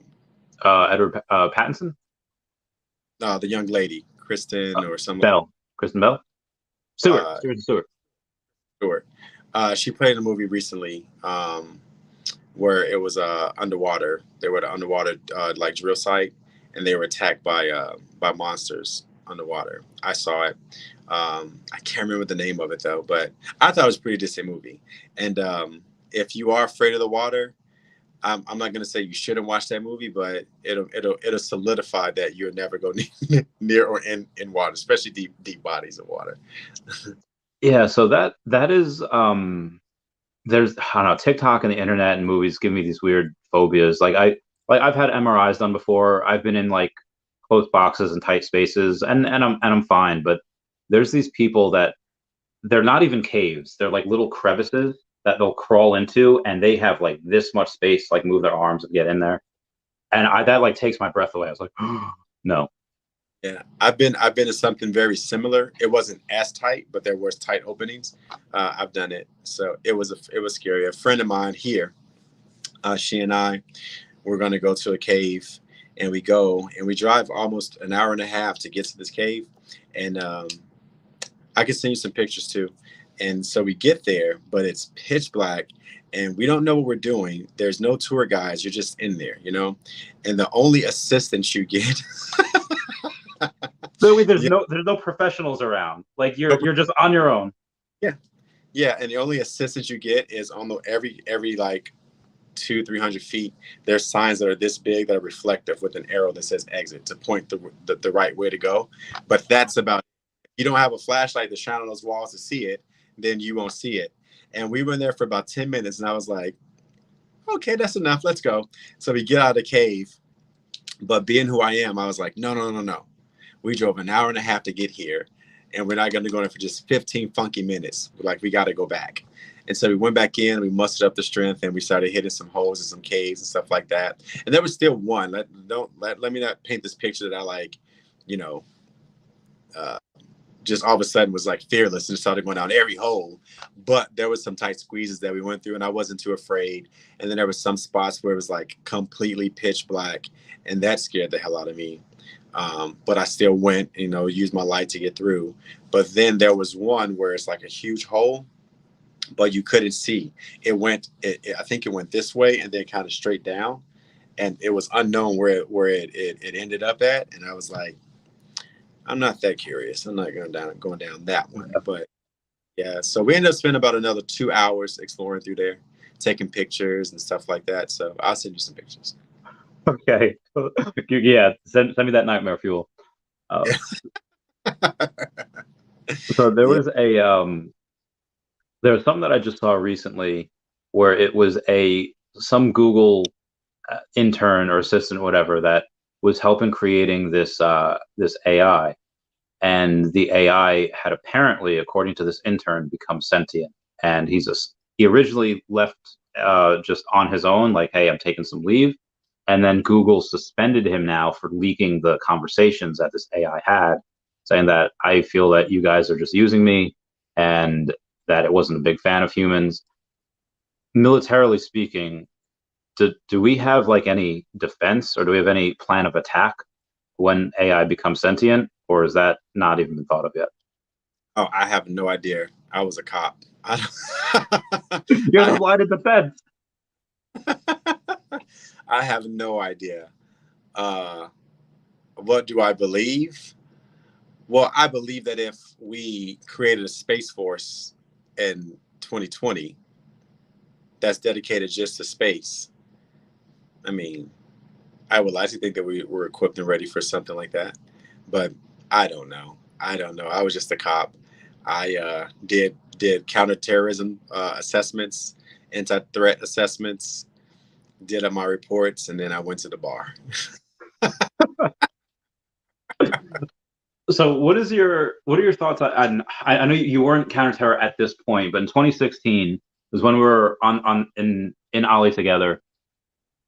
We had a video or an email saying, like, here's a new ISIS training video that just came. It's like a recruiting video. It just came out. Just, you know, be wary of it. And on 4chan, there was this like this campaign on like where they found where the oil fields were, and somebody had told my captain about it. And I don't think my captain did anything, because like 4 days later, like, Russia bombed the place. What is as far as counterterrorism, what do you think of like Russia right now? Do you think that is, hey, you know, buy some gold and guns because World War III, or is like media's blowing it up, not a big deal? Yeah. Okay. Yeah, I would say it's not a big deal, but it's a day in the life of, you know, government and the counterterrorism community, you know. Oddly enough, though, you know, the military, the DOD, is split into regions and commands. And with me being Southern Command, I was all things Central and South America. And that's not including Mexico. Mexico was part of Northcom. So honestly, and I know this may take some people by surprise, but honestly, I was so inundated with my missions that were going on in Colombia and Haiti and Peru and stuff like that. I was so inundated with those type of things that even when we started withdrawing troops from the Middle East, I had really not a lot of knowledge other than what I saw on social media or in the news of what was happening. So we had some guerrilla forces up in their activities. I'll just say that we had some guerrilla forces up in their activities, you know, in one region of that or one part of the region down there. And then it's common knowledge that Haiti's president was assassinated. And then about 2 weeks later, Haiti suffered a horrific earthquake. So with the events going on in Colombia, the events going on in Haiti, plus the events that were going on with the exercises that I was running and missions I was running from a force protection standard. All of that was going on literally at the same time as troops were being withdrawn from the Middle East. And that's all the news. No one knew that in a completely different region of the world, we had bombings going off, we had earthquakes, we had president and leaders getting assassinated. Like, we had all these other things going on. And so, like now, but during that time when people be like, man, what do you think about the Middle East? I'm like, I don't know. I'm literally working 24 hours a day with a earthquake in half the nation under rubble. And 2 weeks before that, we were dealing with DOD matters with their president being killed and the new one that's going to come into power and stuff like that. And everything that's going on in this other region too with guerrilla forces. So I kind of don't know what's happening with the Middle East because it's not, not within my parameters. So I'm not going to sit and pretend like I'm well versed with what was happening in Russia either. But I do know that I guess I want to say I'm kind of desensitized to like conflict with another nation because after 24 years and going to Iraq, Afghanistan, Kuwait, all these other places, it's like, okay, we're Russia now. That's who's now. And then, is it be over in a couple of years? Will it be over in 20 or 50 years, like the damn Korean War? Like, I don't know, but it's just the nature of the beast, So not to say they're not concerned, they got some reach if they wanted to and stuff like that, or could possibly,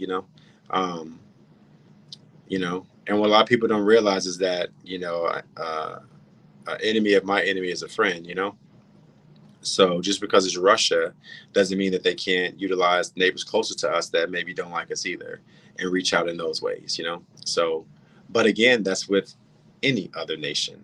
Russia's not, unique in that.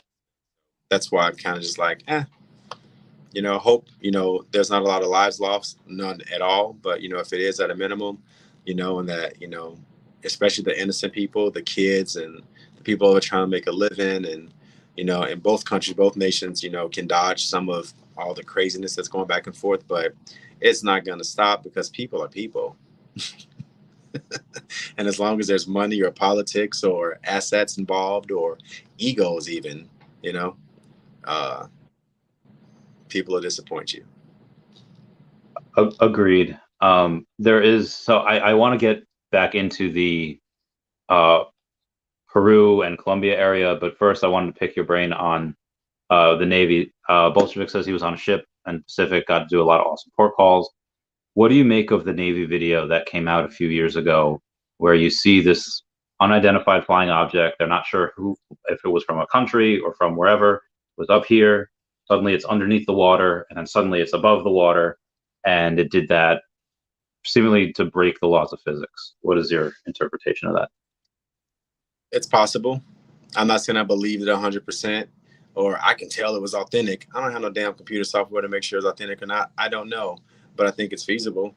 I think it's possible. I won't be surprised if, 10 years from now, they came back and said that all that was real and this is the result of it. Here's a new alien, or, I don't know. I think all of it's possible. Cool. I'm really, not like I work in it or I'm an expert in it, but I'm really big into watching, luckily for you, a lot of YouTube. I'm on YouTube like maybe 8 hours a day. It's actually kind of sad. I need to do better in my life, but in doing so, I watch a lot of YouTube. I watch a lot of things about science, about space, about Earth, about other planets, about black holes, white holes, things of that nature. And I've heard some conspiracy theories about hieroglyphics and caves and stuff from like such and such time BC or whatever, and a lot of them may have depictions of what seem to be like aliens or aircraft. There's some people that believe, I'm not saying if I do or don't, I was raised Catholic, I'm not saying if I do or if I don't, but there are some people that believe that the depiction or the real life version or interpretation of religious figures like Jesus Christ was probably actually alien. That's why they always talk about pointing to the sky, to the heavens, things of that nature. There's also theories away from the religious side, but just kind of like the evolution side, that they believe that most of our DNA and makeup as Homo sapiens is not of this earth. it's from other planets and other, crash into the earth, kind of like, how the moon got started, two planets crashed and then one started in orbit and then it got broke off and it, whatever. And a lot of those particles in DNA are what we evolved from. And that could be a theory of why things that should be natural to us, like certain plants, sunlight, is poisonous, skin cancer, allergic reaction to certain foods, for certain animals, people that's allergic to like grass or other plants. And then I think a lot of our skin or DNA is from moon dust, I think. Please don't call me ignorant if I'm wrong. Is from where? I'm sorry? Is from where? The moon. Oh. So, and I think I got that right. But because of all those things, a lot of people in the scientific community, I don't know if they're like real hardcore scientists or just whatever, but a lot of people are under the impression or theorize that a lot of our DNA makeup is not from the actual, what's the best way to describe it? From Mother Earth, but from other like meteorites or meteors or from other planets that may have crashed into the planet. And then that's where we kind of like get our makeup from. And I don't know. So I don't know if I believe that or not. Anything is possible. I think anything is possible because, when I think about, I know there's memes that say this too, but when I think about, we are traveling at what, how fast, for our orbit. And then you add that on top of how fast we're orbiting around, the solar system, the sun, and then the entire and how fast we're moving and then trajecting through Earth. Like if all of that is possible and somehow, I'm sitting here talking to you all the way in New York, like, who knows what else is possible out there. So I stay open to a lot of things. I may necessarily believe everything 100% or believe that's true, but I believe there's some type of interpretation or something to those theories on why people came up with them, except the Earth being flat. I'm not going to go for that. I'm just not going to. Yeah, science gets really weird, especially when you go to like archaeology, where you have these people that had these findings from the 90s saying like, oh, I could come out with this, saying that humans were in this part of the world at this certain time, but that goes against all the other findings of the past 100 years. And now if I go to that, I'm going to look like this crazy conspiracy theorist. My career's over. So they hide it. But now it's kind of coming out to fruition in the last few years. So it's really weird on what is being brought out and what isn't. And I'm very curious to see what. So going to like Peru, it was like what type of work did you do down in Peru? Because I'm from Peru. I'm always very curious about my home country. Threat assessments.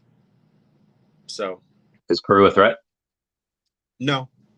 Okay. No, not in particular. But what I mean by that is if, the president says, I want U.S. troops to go down and do medical training with the, our sister or partner nation countries, and one happens to be Peru or one happens to be Guatemala, then what I do is I go down there a few weeks to a few months ahead of that mission, and any place that U.S. troops or American citizens are either going to be or expected to be, I would go to that area. I would do an assessment of the local area, do an assessment, a threat assessment. If it's a hotel, then I have a huge checklist and I look at that hotel and I'm looking from elevator records to X, Y, and Z, safety records to how many, doors they have on the building. I do all of those things. That's what I would check. And then local, and they work in conjunction with other agencies to, do a bigger scope. But my main focus was where there was going to be American that was sleeping, or, working, to include the roads, So that's all I did without going into more details. I just checked out the areas that Americans were going to be, make sure that it was good to go. And it could even be like local crime, not terrorist type stuff, but local crime. Also about weather. Are we going down there during their monsoon season or during their flood season or during their volcano season? What's the threat to American forces with that? What's the evacuation plan for that? What is let me see what the embassy has, on file for what we do to evacuate Americans if a volcano erupted. So it's not always terrorist related, but obviously I was doing terrorist threats as well. So sometimes I get to go to big major cities because that's not always the focus for the DoD. Let's take I'll take somewhere in the States so people can like kind of relate to it. So if there was something going on in California and we wanted to reach out to the impoverished and the less fortunate, then we're not going to go to Beverly Hills. You know what I mean? We're going to go to the slum parts of Los Angeles, or the little back parts of, you know, Vacaville, or wherever, you know, maybe somewhere that's really, really unknown. When you say, I went to such and such Somerset, California, people probably like, where the hell is that? You know, but that's where you went because that's where the poverty was. That's where the dilapidated hospitals were. That's where the schools were torn down. It was only one, but it had to service 6 different neighborhoods. So maybe the DoD wants to build another school so that the kids can have somewhere to go. So a lot of times when I went to these nice countries or places that sound like really cool vacation spots or spots to visit, I was actually going to cities that you never heard of because they were out in the country in the middle of nowhere, you know. So, but we would build in a day or two. Like, we're down there for 5 or 6 days. We would build in like, okay, we're going to work for 4 days, but on Saturday, since the entire government doesn't work, so there's nothing for us to do, then on Saturday, we'll take a 3-hour road trip up to, you know, the Mayan pyramids or to the beach and go swimming in the ocean down in El Salvador. So we would build some playtime for ourselves too. So we would go see, you know, certain attractions, but for the most part, we were in the middle of nowhere. So. And so you saw the Mayan pyramids? I did. I saw the ones in Guatemala. Cool. Any weird feelings down there, or is it just more touristy? A video of me crying. Wow. There's a looking up, and you can see tears coming down because it was just so massive. And gee whiz, one of my phobias is of very, very large objects. To include, if there's a room with a really high ceiling, I'm talking about really big ceiling, and I'm Catholic, so I've been in some churches where the church looks like it's about 8 stories tall, but when you walk in, there's just one massive room with one massive ceiling. And the thought of me looking up at it is, I don't know, it's terrifying for me. And I'm not afraid of heights, but so looking down at a long drop doesn't terrify me, but like looking up and being like this small in a massive structure, I feel very vulnerable, and I get really really crazy. So can you look at the stars? From a distance. Like the stars, like, you know, in. Oh yeah, no, that's I think because that's so far away, it's not very intimidating. But what I mean, like if I was to go outside and stand next to a skyscraper, like next to the Sears Tower, and Willis Tower, and if I was to look straight up, like that would kind of be intimidating for me. I went to a Catholic church one time in Mississippi when we were down there for family vacation, and that was a humongous, and I'm like 8 at the time too, so I'm a little smaller kid, but that was a humongous crucifix. And I mean, this thing was ridiculously big, and I completely freaked the hell out next to it. So, but oddly enough, I mentioned that phobia because when I was next to the pyramids and I looked up, I wasn't intimidated at all. Like, the tears were because I was just in awe, and I was able to take my hand and actually touch it. And I was like, this thing is thousands and thousands of years old, and I'm just little poor black boy from the projects in Chicago. Like, I have no business down here, but here I am, you know. 2 days ago, I was in a meeting with the Department of Health and U.S. Embassy and foreign diplomats. And then 2 days later, I'm touching the pyramids. Like, that was supposed to be part of my story, you know? So that was pretty cool. I feel you 100%. When you have, I interviewed art gallerists and politicians and actors and actresses. It's very humbling. Your work in like the projects and neighborhoods that really aren't so nice, just to assess threat, you could probably have a pretty good valued opinion in the government as far as saying, hey, where should some of our funds be spent? But you went to event planning. Do you ever have any guilt about that? Or do you say, like, no, I earned this life that I have now? Absolutely. I promise you, I'm not lying. A friend of mine, she may be watching because I told her I had to go to get ready to come log on and talk to you guys. But a friend of mine, she was security forces, and she does government work, off and on. She's a GS. And she was like, so you don't think you ever go into like security, this and the other? And I was like, absolutely not. Absolutely not. And it's not that I hate or despise it, and I respect every single person that's still in that career field, to include the ones I just recently left on Davis Monthan Air Force Base. But I wouldn't, because that was something that, not to brag, but I think I was good at, but it's not what I really, really, really wanted to do.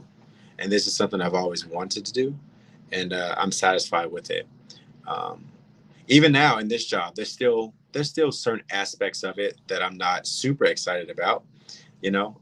Having a director position, I'm more now being pulled into the sales part than the planning part, and I'm still in the mood to be the planner, and not really like the sales guy that's over the department. That's like, you take care of this, you go do these things. Like, I kind of still want to do it myself. So I'm not saying that this is all peachy and peaches and cream either, but I'm way more happier doing this than I was working in counterterrorism or even law enforcement in the military. So I enjoyed my time doing it, but after 24 years, it gets old. And so when I moved on to something, I want to move to something completely different and challenge myself in a completely different area of my life, and not stick with like the same thing, because it was burning me out.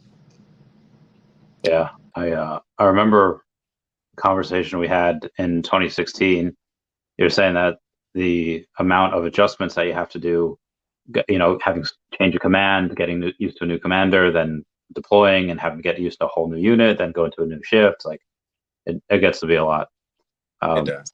As far as what you really want to do, would you ever open up your own like company to be able to do this? Is that the plan? It's not the plan per se. It's not out of the question. And what I mean is, I've been doing this for about 4 or 5 months now, so I'm still fairly new at it. I'm learning the game. I may have aspirations right now to be my own boss and be my own business owner and have my own, whatever. But then, working through this for a couple of years and talking to other business owners in event planning, I may see that there's things legally that I have to do and pay for or file for that I don't want to, or that there's issues with being your own boss. But all the things with HR or, union or your own employees or something like that, that's more of a headache. That's more, you buy more you can choose. So, it sounds fun and dandy, but there may be aspects of it that I'm like, I'm good with that. You know what I mean? I may just retire again.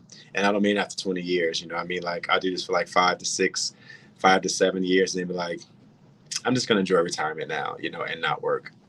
So it's on the table. It's something I've always thought about. It's something I even mentioned today earlier, to own my own event planning agency, and just I be the boss, where I just sit back and I have my 4 or 5 planners that do all the planning events and stuff, and then I just collect the checks. That would be lovely. That would be nice. But I know that there's a lot of legalities and stipulations that come with that too, and so we'll see. We'll see. It is hard to get. I mean, it's.